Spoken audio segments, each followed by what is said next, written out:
একটা কোশ্চেন দিয়েছে, বলছে যে shopkeeper fixes the mark price of an item 40% above it's cost price, the percentage of discount allowed to gain 16%।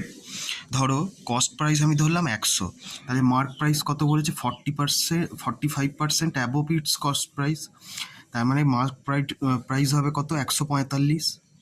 এবার কি বলেছে?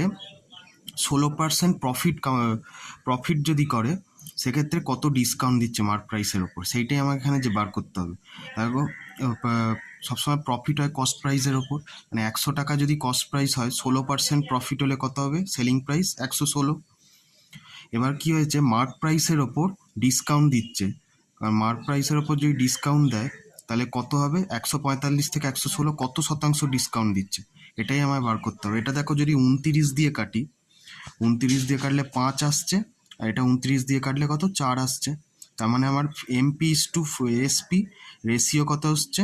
5:4, মানে 5 থেকে 4 হচ্ছে। তাহলে ডিসকাউন্ট কত দিচ্ছে? গ্যাপটা কতখানে? 1 গ্যাপ। আর বেস হবে 5, 1/5 মানে কত? 20%, মানে অপশান ডি এটাই এর কারেক্ট অ্যান্সার হবে।